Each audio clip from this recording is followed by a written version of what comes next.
মুখ্যমন্ত্রী মমতা বন্দ্যোপাধ্যায়ের নির্দেশে ব্যারাকপুরের সাংসদ পার্থ ভৌমিকের তৎপরতায় দীঘার জগন্নাথ মন্দিরের প্রসাদ বিলির উদ্যোগ নিল নৈহাটি পুরসভা।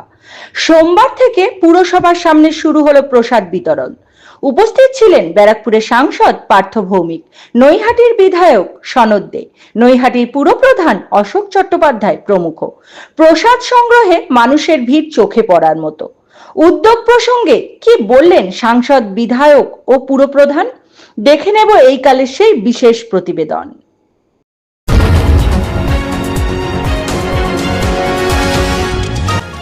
আপনারা দেখছেন এইকাল.in, সঙ্গে থাকুন, ভরসা রাখুন।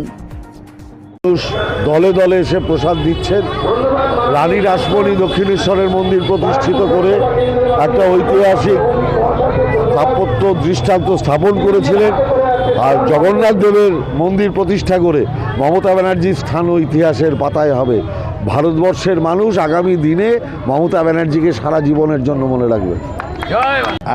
মমতা বন্দ্যোপাধ্যায়ের নির্দেশে সারা রাজ্যেই আজকের থেকে মহাপ্রসাদ বিতরণ শুরু হয়েছে। সেরকম নৈহাটি পৌরসভার উদ্যোগে আজকে NULM দপ্তরের উদ্যোগে নৈহাটি পৌরসভার এবং রাজ্য সরকারের যে রেশন ডিপার্টমেন্ট, রেশন এবং ফুড সাপ্লাই ডিপার্টমেন্টের সহযোগিতায় আজকে সাধারণ মানুষের উদ্দেশ্যে এই মহাপ্রসাদ বিলি করা শুরু হয়েছে পৌরসভার গেট থেকে।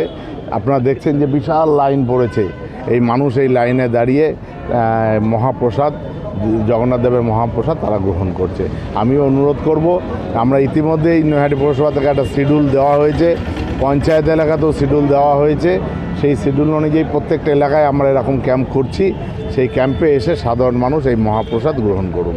দীঘার জগন্নাথ প্রভুর এই মহাপ্রসাদ বিতরণ নিয়ে কিন্তু বিরোধী দলনেতা কটাক্ষ করেছেন। মুর্শিদাবাদের একজন প্রসিদ্ধ মিষ্টির দোকান থেকে নাকি সরবরাহ মুসলিম সম্প্রদায়ের উল্লেখ করেছে।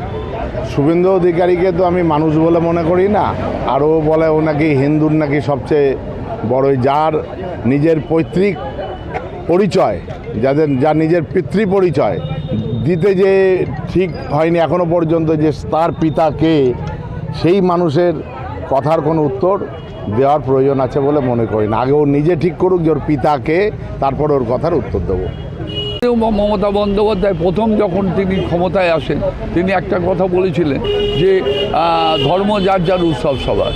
তাই স্বাভাবিকভাবে আজকে প্রসাদ বিতরণের মাধ্যমে আমরা একটা ঘোষিত মাননীয় মুখ্যমন্ত্রীর কর্মসূচি এবং বিশেষ করে পার্থ ভৌমিক, যিনি নৈহাটির বর্তমান বারাকপুরের সংসদ, এবং তার মানে কর্মসূচি, ঘোষিত কর্মসূচির একটা অঙ্গ মমতা বন্দ্যোপাধ্যায় ঘোষণা করেছিলেন দিদি, তারপরে তিনি সেটাকে সার্থক রূপ দিচ্ছেন। শোভনলাল রাহার প্রতিবেদন, এইকাল।